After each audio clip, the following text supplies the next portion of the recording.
we find ourselves standing in a dust bowl.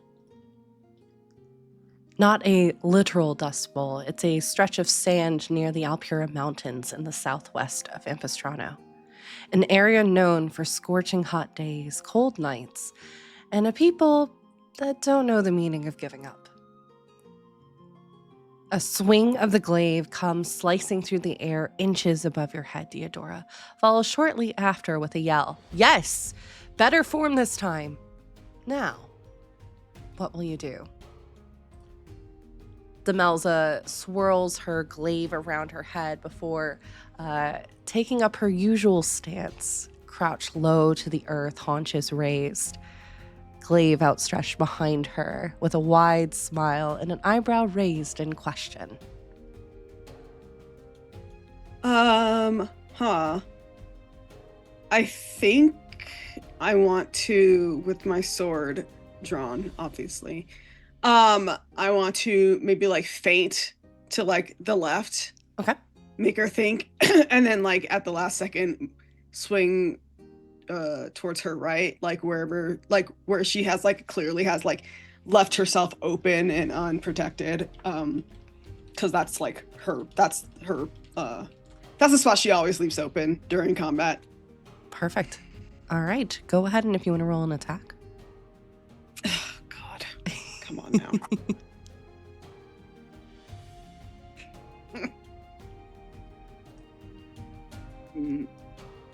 That's a 12. Okay. She has become very aware that you've been targeting that side specifically. So it looks like for a moment like your what kind of blade are you using right now? Are you using longsword, greatsword? You usually with her would switch off blades as she believes that it's important to learn improvised weapons. Like it's not uncommon for sticks or rocks or slings and stuff like that to be used. So what would you be using today? A glaive today? You want to be using a glaive Like today? No. I'm asking. She is using a glaive? Yes, that's her usual like signature weapon is a glaive. Okay, I'll use a longsword. Okay. All right. And as you go forward with this long sword, trying to connect with that left side, she quickly, almost like a dancer, just kind of spins out of the direction, almost catching the blade itself, tampering it with the bottom side of the glaive, knocking you down forward a little bit. And you just hear this bell of laughter filling the air. Oh, I think you're thinking a little bit too much. But I liked the thought. Try again. How close are we to each other? Melee range. Couple feet. Instead of swinging my sword, I think I'm going to go for a little bit of more predictability. And I want to like do an athletics check to form tackle her. Oh, yes. Go for it. Yeah. Okay. Oh, God. Cocked. Nat 20. Let's go. 29. Okay. What does it look like as you are doing this? She's like kind of knocked me back, and I like was like outmaneuvered me in a way where it's like you said that I kind of like jolted forward a bit, and so I kind of use that momentum to like just right into like her like abdomen, and just like using my shoulders to like knock her, like kind of like I don't even think I like knock her off, like knock her down really. I think it's like more like I like hit her, and then like she's like on my shoulder, and then I like flip her over onto her back, like behind me. You just hear this as like the air just escapes from her. Okay, that'll work. Ow. You would attack an old lady like this as she's leaning on the glaive, getting up. You're not that old. Come on now. You're an elf. You live for like hundreds of years. You're like what? Equivalent to being in 20 years old? You're fine. Get up. Body, mind, different things, you know. Body feels maybe like it's in its 20s. Mine, I feel like I've lived for thousands of years at this point, okay? Okay, well, maybe I think in moments like this, you should get your body and mind to sync up, huh? Can you make a dexterity savings throw? Sure, my best stat. 15? Okay. You feel the sand dipping just around where your right foot is. And you can see that the edge of the glaive, she's kind of snuck forward through the sand to go behind your ankle as she was going to try and trip you, and you're just able to like get out before I want to step on it. Okay. Like, yeah. Pin it down with my foot. Pin it down. Yeah. Yeah. I see we have a cobra in the sand today.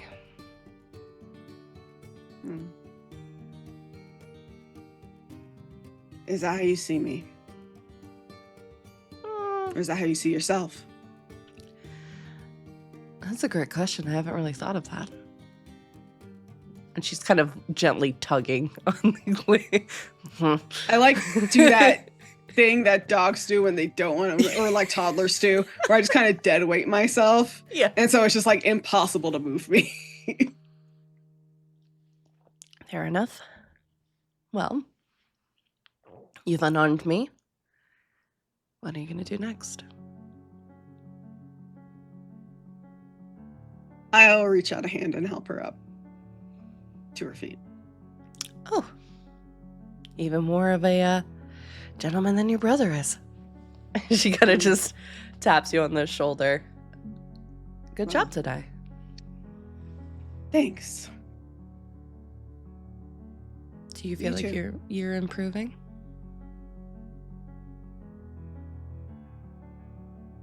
Yeah, I think I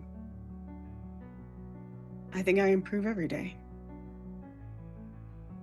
Just need to get out of that head of yours. She kind of taps it a couple times. Honestly, if this is any consolation or a relief, it's the complete opposite of what I have to say to your brother all the time. He needs to think more. So, you're saying I overthink things? Yeah. It's important to think about what you're going to do. But if you find all the different possibilities weighing you down, that can kind of freeze you up. And it leaves you wide open. The decisions that happen on the battlefield are decided within breathing. You can't stop breathing on the battlefield. It's funny, I don't think I would ever accuse myself of being an overthinker. You may not, but your body betrays you. You lock up when you're trying to decide what you're going to do. And she kind of taps your abs just above. That's how I know when you're trying to figure out what you're going to do.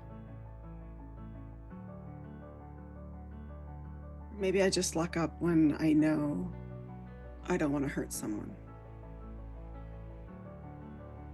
Not wanting to hurt someone is oftentimes a luxury we won't have.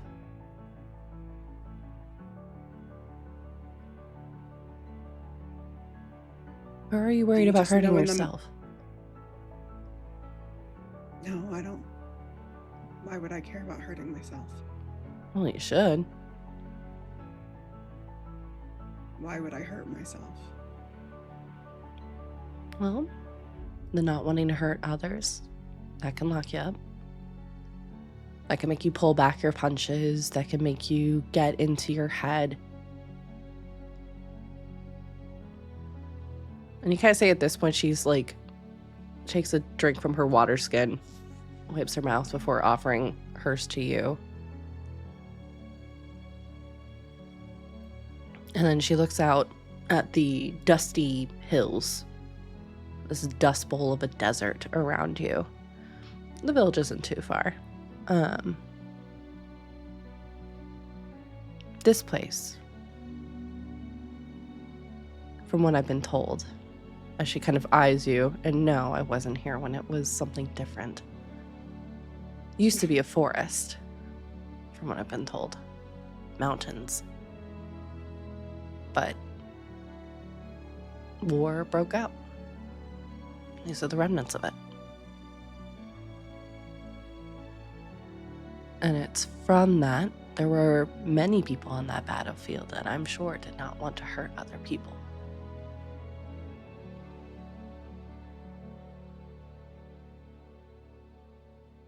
Live for today.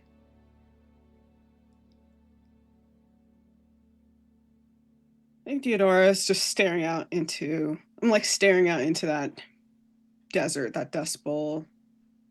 Maybe see some like remnants of the forest, like dried up, like tree, like fallen over trees and whatnot. Some things that like when a tree falls, like normally it's becomes a place for new life, but because of the war, this place was basically just scorched earth. And I say, when it comes to my enemies, there won't be any hesitation. But I also don't want to lose too much of the part of me that cares, even in times of danger. Because I think that's where people start to become cruel, when they don't think of other people. Agreed. She looks over at you. I'd say that's one of the most important parts of yourself. Next to, and she kind of pokes very lightly at, a lot of the very vulnerable parts. Like if she were to cut, it could cut an artery or something. Mm-hmm. That's something physical that no one can take that from you. But you can remove that from yourself.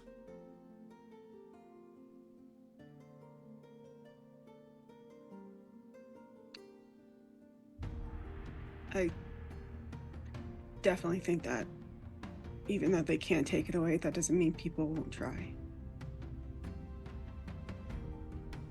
People will. Especially if they see that it pauses you, causes you to doubt, causes you to... She laughs for a minute. Just stop being you. And what do you do in those moments? Do you just turn it all off? It's important to feel. We're not automatons. Feel what you feel. Process it. Learn from it. Oftentimes, the reason why something is bothering us, as small as a pebble to as big as a mountain, it's our shift weave. It's our spirit energy, all of that, trying to clue us in on something. A vulnerable point. What if there is no time to feel those things?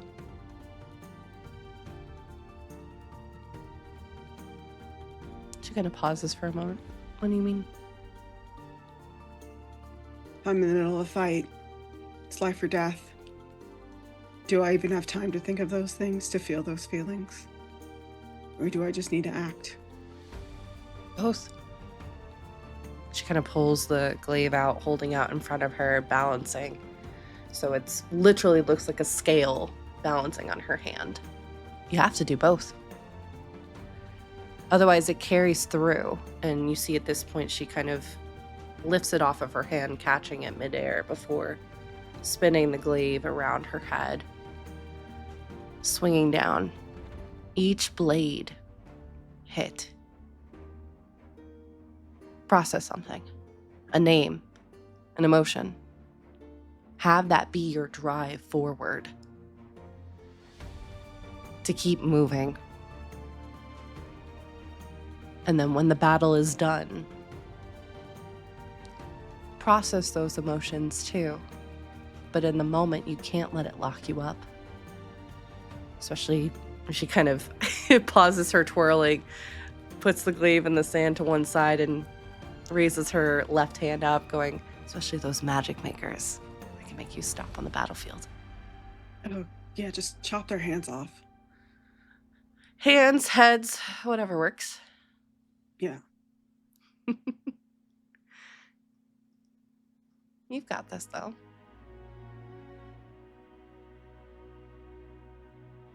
I guess at some point I won't have a choice but to have it.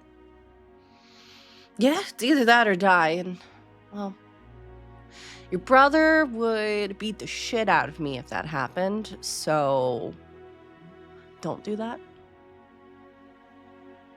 I mean, I'll certainly try my best. It's not really on my, the docket for my life, until I'm ready, but can't predict those things either. No. Can you make a dexterity saving throw? Bruh. Not one. No. Okay. You see, this time she has been very carefully leaning the glaive, almost like she was going to rest her head on it. Yeah, I don't think I see that at all. No. Not one. I don't see anything. No. But for the audience and the camera, we'll see she kind of leans forward on the glaive, almost just looking again at the horizon around, before quickly digging the glaive's end into the sand and just knocking Diodora's knees out from underneath as you just go tumbling, not only into the sand, but you were at the top of one of these kind of sandy dunes, and you just start tumbling down. You just hear her laughing her ass off. I know. Okay, I know I got a nat one on that dexterity saving throw, but as I'm falling down the hill, can I grab her ankle and yeah. You hear the just is that athletics or something? Yep, athletics, you could say. 27. There you go. You hear the bell of laughter as you fall, and then the registration on her face of, oh fuck. Yeah. This is like a diehard Mufasa moment. Yeah. You're coming with me. You're coming with me. As the two of you tumble down the sand, landing at the bottom. It's not a massive hill. It's perfect for sledding, honestly, which some of the younger of the tribe you do see in the distance on shields kind of sledding down the sandy dunes. And she is just laughing the entire time. It's one of those laughs that's just infectious. And you can hear it anywhere in the tribe. You'll pick out it's her. And after a moment, dusty to all hell, she gets up, offers her hand to you to help you up. Take it. She claps you on the back as more of dust kind of just trails off. Alrighty then. Well, I think at this time your brother's probably getting out of a meeting. So perfect time for you to go bug him. I'm sure he would love that. Need some sparring for today. I think I glance into Melza, and then there's that sheepish kind of glance over at where all the kids are sledding, and I'm like, I've had enough sparring for the day, I think. Go on. And he's always in a bad mood after those meetings anyway, so I'm good. True. She kind of sees where you're looking. Yeah. I rush off. Yep. Don't break your neck is all you hear. Kind of chuck her up like the deuces. Sand being kicked up all around you. And again, just that peal of laughter moving through the air. that thought and memory moving through your mind, what's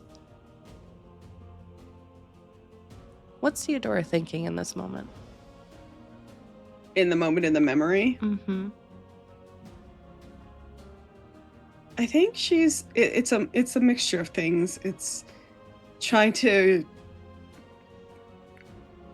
like absorb and understand like the lesson that Demelza was teaching her about like feeling your feelings but also not letting them hold you back, or like and not overthinking things. I think I mostly it's just, I think, just a joy, just a contentment, because they're in this desert place. It's dry. It's a mark of devastation on the land, but it's still a nice day. And she's surrounded by people that she loves and who love her.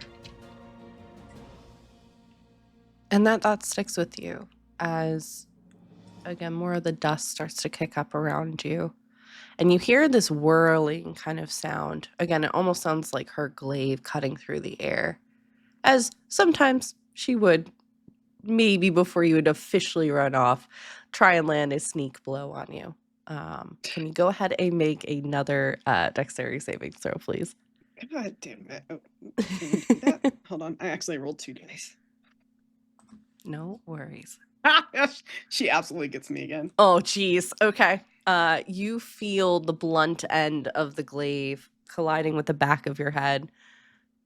And you just hear her, like, was not expecting to hit you, truthfully. You've usually dodged or you've usually countered it. Was not expecting that. So you just hear the, oh, shit. Well, don't get in your head. You just this peal of laughter. Well, I think you hit me enough times, there won't be any head for me to get into, And as you say that, the memory fades as you again hear similar kind of whirling noise. As all of you, can we please roll initiative?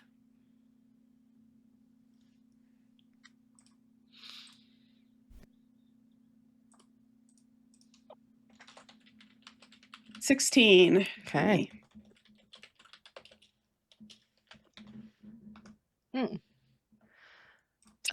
Astani, what did you? Oh no, what's that face, Mots? My sheet isn't loading for my initiative. 1 second. I rolled a 6. Okay. So plus, come on, reload. That's an 8. That's a nice 8. All right, and Rory. You muted. 19. 19. Okay. Not bad.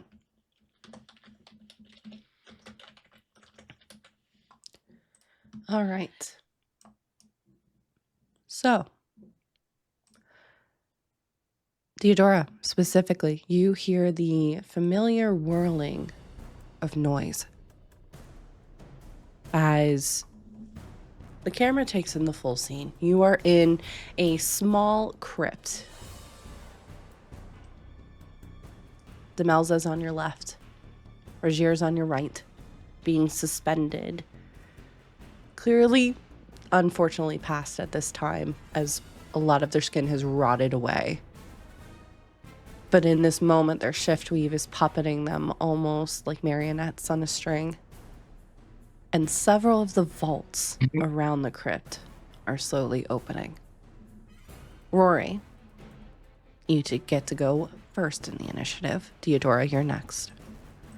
You see as this elven figure suspended forward, neck cracking slightly, as you can see, hand starts to raise to the left, as she is not holding the glaive.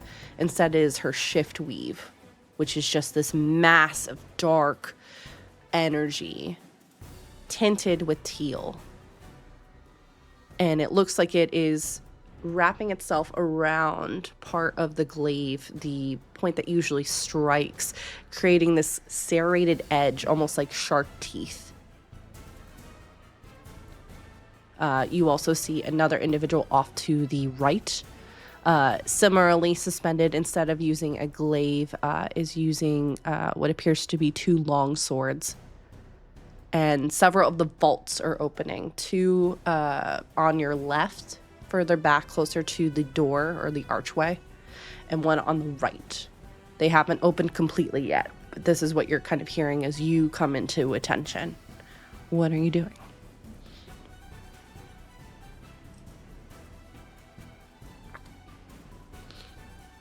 Looking at Deodora, getting a gauge of where her state is and basically the level of resolve that she has to deal with this. I think in this moment, it's conflicting. It's something I think you probably see in her face.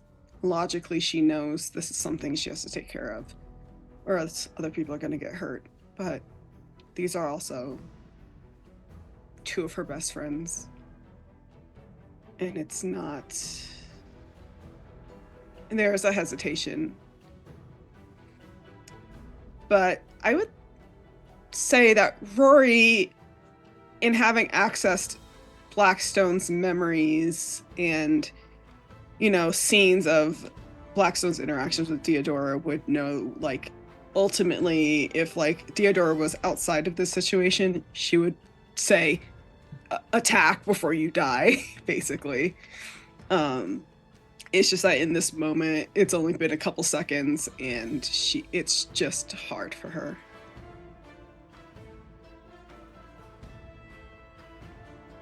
Okay. Then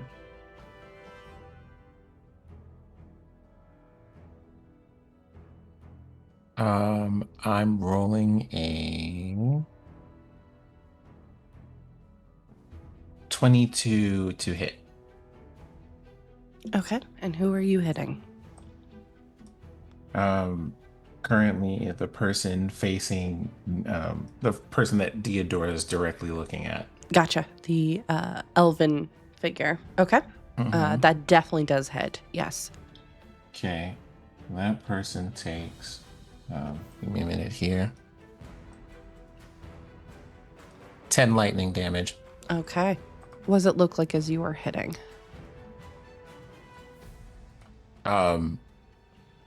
There is just from Rory a blue bolt of lightning that strikes the creature, and you see kind of like a lattice form around it. In Rory's eyes, you can see the same color as the lightning bolt as he holds concentration on it. Love it. And that lightning goes circulating through Demelza almost like a conductor before starting to pierce the shift weave, which uncharacteristically, I would say, Deodora, it sounds like it's almost screaming as that happens. Anything else you wish to do, Rory? There are no bonus actions that make sense at the moment, so Okay. Wait a minute, hold on. Okay.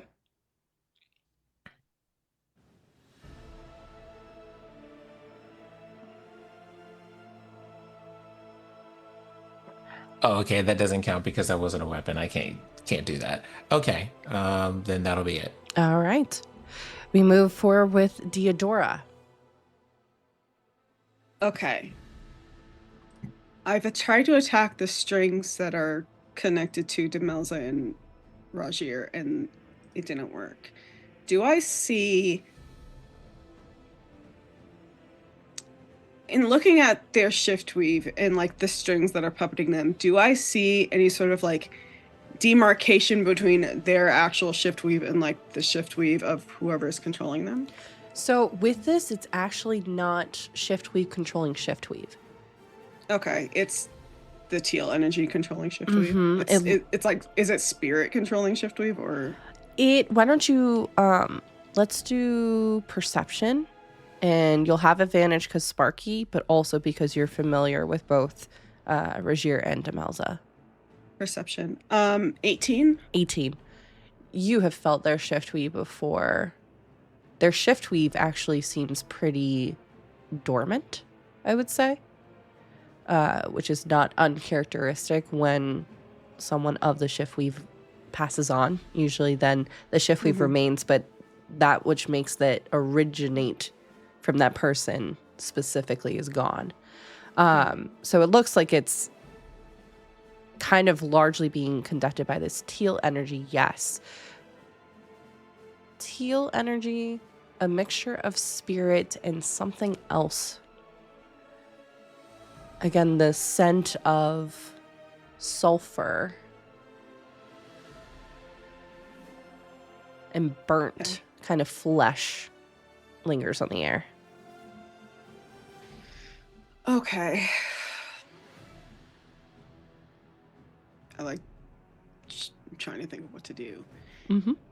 If this is spirit and that teal, okay. Looks like it's a trio of things going on, if that helps. Right. I want to, as I'm like seeing this, if you'll allow, Of course. I feel like Rory always has a slight telepathic connection with all of us. Yes. Because that's primarily how we've been communicating. Yeah. So I want to like, as I'm seeing all of this, I want to like sort of like show him what I'm seeing in my head. Yes. Just so like he has some idea, because he is kind of the person who understands the spirit stuff the most. And yeah, go on. And I assume like Lestani will also see it because of the connection. And God, you said that Demelza, or the body of Demelza, isn't holding like a physical glaive, but one that seems to be made out of shift weave? Or is it like The shift just weave's next to holding her actual shift glaive. weave. Yeah. Okay, the shift weave's holding her glaive. Okay. Yeah. God, I think That's I'm tough. not going to attack the strings anymore because that didn't work. But I think Deodora, like, unfortunately, is a little in her head because she doesn't know exactly what to do. She tried to attack with her own shift weave and it didn't work. And it's just like, this is maybe at this moment more than she understands. Like, she needs more time to like to see what's going on. Yeah. So I think she's just going to attack Okay. Demelza. Unfortunately, it's very Yeah. And I'm gonna have Sparky move into position so I get advantage of pack tactics. Yep. Shit, that just blew all over there. Does a 23 hit? That does hit. Yes. Okay, great. And then so that's gonna be 2d6, but also because I'm wearing my new armor, Yes, you are. I also get to add another d6. Yes, you do. So, oh wait, no, I can't because I'm not shifted. So never mind. Oh, good I'll just point. shift first. Yep. And I didn't shift before. It's that, been a while so- since we've used. Yes. It's also this is my first time fighting in this armor. Yeah. So that's gonna be 16 damage for the Okay. first hit. I think I'll bonus action now to shift. Okay. So I can get that extra. And also some other stuff. What does it look like as you were shifting? It's just it's like it's more painful than it usually is. Like there's a little bit of pain when it comes to shifting because it's like your joints are cracking and like readjusting. But I think right now it's just like it almost feels like in some ways I'm trying to fight against it because it's not what I want. Like it feels almost like like the way it comes across, it seems like it's almost outside of my control, even though it isn't. So I think it's just like Yeah, I think there's pain on my face, but you can't really tell if it's physical or emotional. I did crit on that second. Let's go. Okay. So I'm also gonna use on that one. I'm gonna use the Great Weapon Master. Yeah. To add 10 to that. So let me just do a max. Okay, so 18 plus 10 is 28. Yep. And then it's gonna be 29 damage on top of that. Okay. Yeah, no, I'm sorry. It's a total of 29 damage. Gotcha. I think. No, I did it. I'm doing the math wrong. My apologies. So 18 plus 10, 28. Yep. And then 27. Oh, yeah, it is 29 total. Yeah, I did it right. Okay. You got this. You got this. Okay. I did add my modifier plus 5, so that's 34. 34. Yep. Do I only do the modifier once, right? Correct. Okay. Yeah. Yep. 34 damage 34. total. That's not bad. What does it look like as you were going in for this hit? As it connects? It's just, I think as Rory's sort of looking towards me to see like what I'm feeling, like you see that resolve sort of just lock in my expression, and it's still like I'm still like obviously devastated, but like it's that moment where like you realize you just kind of have to set some things aside to handle later. And also, I mean, nobody else can see this, but thinking back to that day in the desert with Demelza and her saying, use whatever you're feeling in battle, but don't let it like overwhelm or consume you. And just trying to find that balance as I swing with my sword kind of down on like, I think like shoulder joint, like, you know. Can you make a wisdom savings throw as you do this? No. Okay. Valid. Nat 20. Natural 20. Shit. Okay. 23. Perfect. As this hit happens, you feel a pain piercing through your chest. Okay. Coming from the back forward. And for a moment, you are not in your body. Your body is smaller, a little bit more lithe. And the scream that is filling the air in this moment, which is partially choked, is not your own either. You are standing in a room as this memory hits you. Same room. You see Indigo off to your left, looks like has a small cut just underneath his eye, but is kind of looking between you and Raj in this moment with like this, you good? look on face before shock sets in. Mm-hmm. And you just hear him yell as you are pierced up in the air and then slotted down onto the ground, still breathing. But your body feels numb. And you can feel the life trickling away as stepping past you, not even bothering, actually treads on your hand as they're walking by, a robed figure with charred, burnt hands, elongated. And just that sulfuric burnt smell fills your senses as you see as they raise their hand up to Indigo before the memory shifts. You felt that paralysis for a second as you were able to shake it off, as because of this new armor, you are also now able to gain tidbits of knowledge of who you're fighting. Does Shiftweave is memory, and the armor itself is sort of made up of memories. Does it absorb this memory? Because it is coming from the Shiftweave around. Okay. And it seems to be, not that the memory was tainted, but almost purifying it, bringing it out. So you do see actually a small portion of the Shiftweave above. It shrinks ever so slightly. Okay. Anything else you wish to do? Sparky's gonna attack too. Heck yeah. And man, it's cause pack tactics. Ooh, what is Sparky? I forgot what his stats are.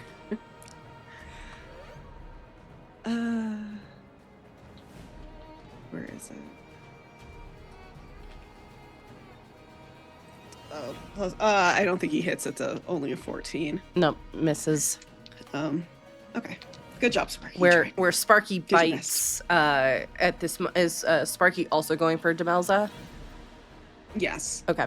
Sparky goes forward to bite, and you see the shift weave all of a sudden kind of moves down before almost carrying limply Demelza elsewhere. Like, so Sparky is just nipping at like her heels, not able to quite hit.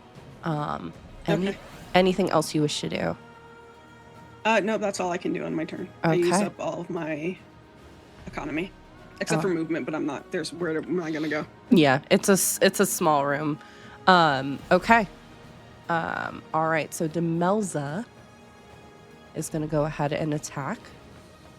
Let's see.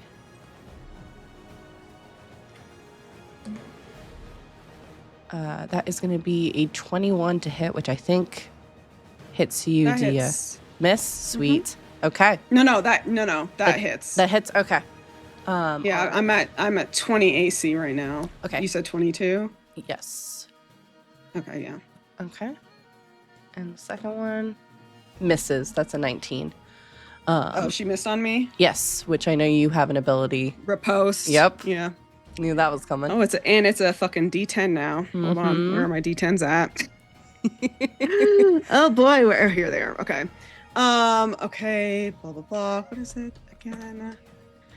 Expend one. Okay. Add the number 2. Okay. So that's gonna be a 28 to hit. that definitely hits. So what happens, great. I imagine, is the shift weave with Demelza pulls her up. So the shift weave itself almost wraps around her body. This black, almost shining figure in the room before all of a sudden you see the shift weave hardening, and the glaive you see coming through the shift weave darkness. So it's in front of her as hands limply grasp at it before it all of a sudden in your direction as her as a whole. So the first one hits, and that one is going to be 15 points of piercing damage. Okay. And 5 of that is shift weave. Okay.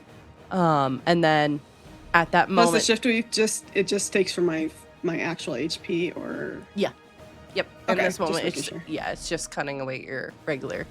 But and then you see it almost like spinning around, trying to come back at you to get you unstable on your feet. You're able to counteract that, which is the riposte Yeah. that you just did. Yeah, 25 damage. Yeah.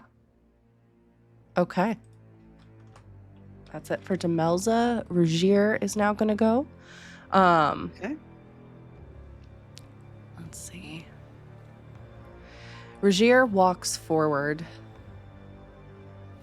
kind of hanging, suspended in the air, as you see manifesting from the long swords a swing through the air almost like a moon, and you see these crescents lighting up. Astani and Rory, I need you to make a dexterity savings throw, please.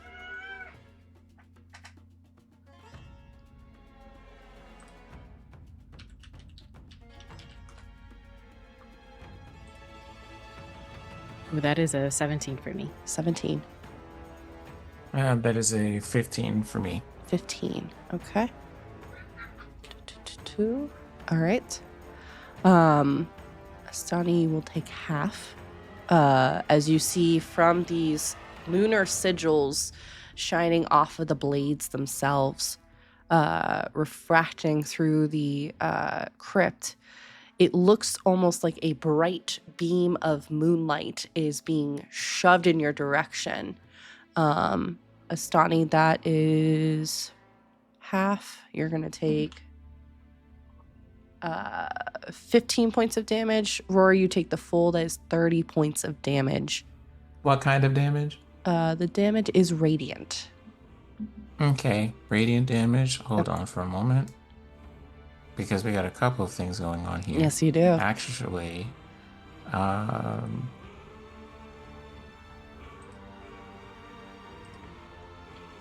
okay, can we see where that attack is coming from? Yeah, they're standing directly in front of you. I would say probably 7 or 8 feet or so. And the blade's kind of like the beam is shooting from the sigils that are hanging in the air. Okay. Then I am going to take 7 points of damage instead. Okay. So for everybody watching at home, I have evasion. So if I even if I fail a dex save, I only take half damage. But I also have a uncanny dodge as a reaction that just halves damage from attacks that I can see. So Love it. That's half of a half. Hey, every little bit helps. Incredible. That is going to be it for Rajir's turn. As we move to the vaults that are opening, 2 on the left and then 1 on the right. You can see as the vaults themselves, almost like drawers being pulled, as this decrepit hand starts to come out, as several zombies are now entering the fray. Seemingly the undead that was sensed earlier. Let's see. Astani, the first one on the right is gonna aim for you.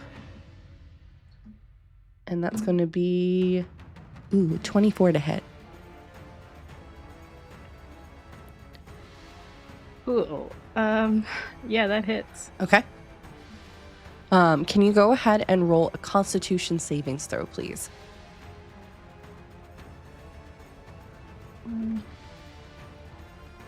19 plus 1 for a dirty 20. Nice. Okay. You see coming from this decrepit zombie, hunched over, white hair, looks like they've been here for at least 100 years, stepping forward out of the vault as their hand kind of reaches in your direction for a split second, and it's not long after that that you feel cuts from the hit, as several knives were thrown in your direction. From that's going to be 19 points of damage.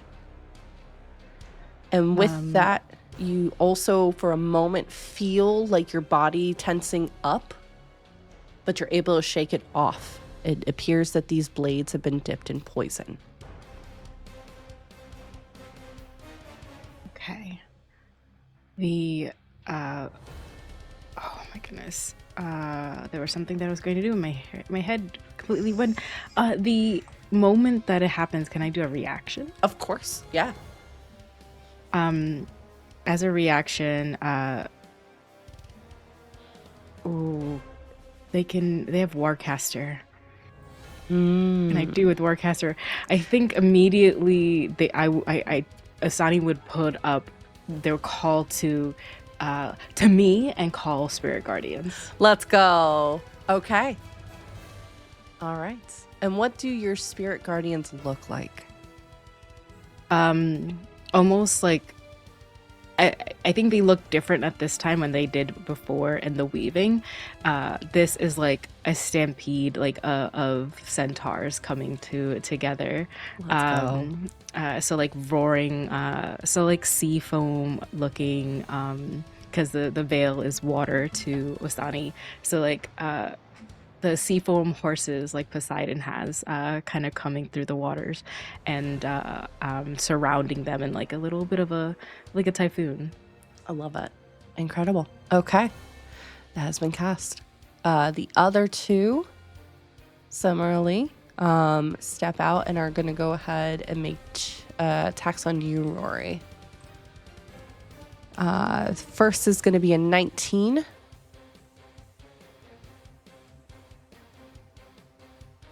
You're muted. Never mind. A 19? Yes. Okay, so let me see. Hold on for a moment. How often do these things happen? You're good. For the order of operations to give time to, it'll be the these 2 remaining attacks, and then Astani, it'll be your turn. And then we'll be back at the Okay. top of the order. A 19 hits. Okay. All right. And they're gonna, the same one is gonna make another attack on you, and that is gonna be a 24 to hit. That also hits. Okay. The second one is also gonna go ahead and attack as well, and I'll just either do all the damage together or whatnot. That is gonna be a 15 that misses, I'm pretty sure. No, that one lands.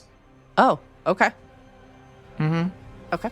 And then the last one, that's going to be a 9. That one I know misses. Mm-hmm. Okay.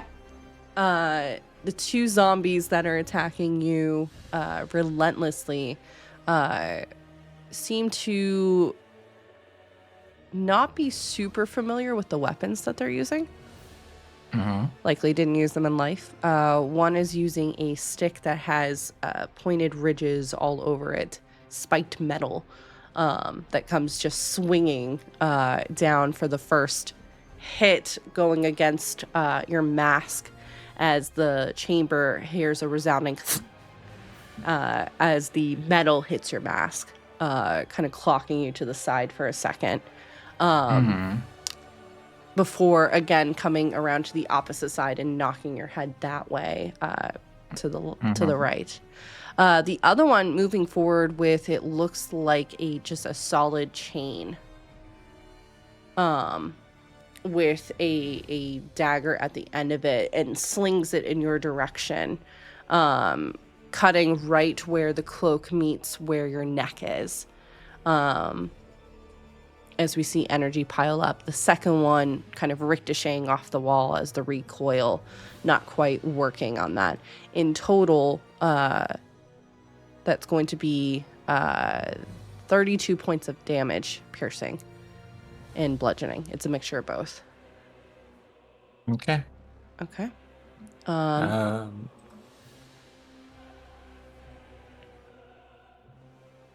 I rolled a concentration check for all of that. I think we're good there. Okay. Perfect. All right. And now we move to Astani. Rory, you're on deck. So, Astani, you've just been hit. There's a lot going on in this chamber. What are you doing? Remind me how much damage that was that I got hit with. Oh no. Chat, can someone remind me, because I rolled already with a different It was you took 1 damage. No. But you're resistant to that damage. Thank you. Thank you. And I knew that too. My goodness. Great. Now that I'm resistant, were there any other undead who ended their turn in the vicinity of Spirit Guardians? I would, because how much is the range of Spirit Guardians? It's a great question. I should have that open when I ask these questions. That was 10-foot radius, I thought, but I could be wrong. Oh, it says 15 feet. Okay. Yes. One of the ones on Rory would be within that range right now. Okay. Of course, their speed is halved. Okay. But they have to do a wisdom saving throw. Oh, God. I think everybody in the vicinity of it has to do a saving throw. Well, I can designate. Like, no, I mean, all the enemies. I know we don't. Yeah. Oh, okay, go. I was like, I'm not trying to get Rory. What do you mean? No. I meant all the baddies. Yeah. All the baddies. So that'll be the one that attacked on you and the one on Rory. That's going to be a 12 for the one on Rory and a 18 on the one on you. That 18 is going to be a 1. Oh, yes, incredible, because that is my spell. My save nat DC. one. My nat one came I was like, into how did you get an play. 18? Great. Then that is 3d8 Love it. damage Okay. for each of them.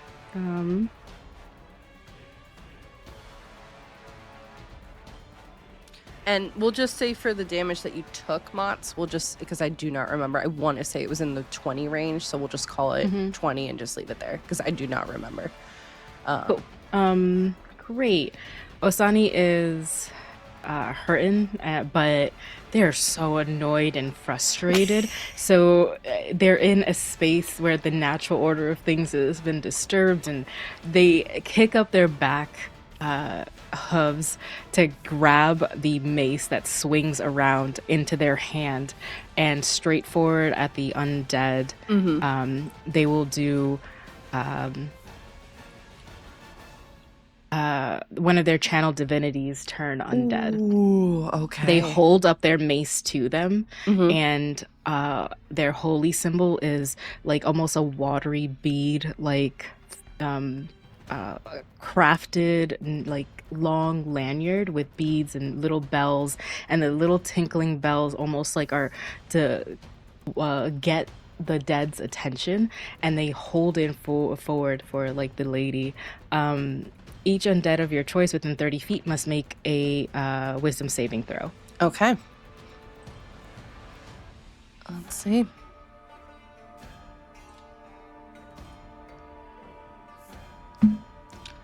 That is going to be a 13 and a 19. Okay. Are we only with 2, right? So the one who had failed, as the holy symbol comes up, one part of turn undead is that it also sears any undead that fails the saving throw with 4d8 radiant damage. Okay. So the 3d8 that they first hurt from, it was a 3 plus 5 plus 3. 6 plus 5. 11. 11, yeah. I'm going to just do this here because it's easier to calculate in my brain. And then the second who failed their saving throw from Seer Undead will get 25. Okay. All right. So for the one that failed, Astani, can you go ahead and describe how you unmake this zombie? I think You basically set it ablaze. I think exactly that. It is, if there is a bit of light that comes in, it just reflects onto all the little crystals, the beads that comes through the holy symbol, and almost as if a choir, angelic little hymnal comes through her, and the bell rings, like the lady is like speaking through her to be like, rest, and the zombie pretty much just collapses, almost seared. Love it. And falls down, like a little bit of smoke comes off. Incredible. Okay. For their bonus, as they do that, as they were doing the channel divinity, they're going to charge at the other one. Okay. So you just see like their front hooves starting, and as they're coming forward with the turn undead, that is a +5 to hit. Ooh, that's a 16 plus 5. Yeah, that hits. Cool. 21, yeah. Nope, that's not the right one. Is it the right one? It is. Oh. That is a 3 plus 3 for 6 damage with their hooves. Love it. I think the zombie kind of very slowly raises his hands to try and block as your hooves just come smacking down. Cool. Also, I ended my turn with my spirit guardians near there. Yeah. Yeah, you did. Okay. Mm-hmm. Noted. Should I roll that damage? Cool. It's at the end of your turn, so yeah. Is it my turn or their turn? I don't know when I did this, actually. I can't remember. Hold on one second. Yeah, check. I want to say it's at the end of their turn. End of their turn. Okay. Yeah, okay, so hang on to it for now. But no, you have a cannon waiting in the wings Yeah. at the ready.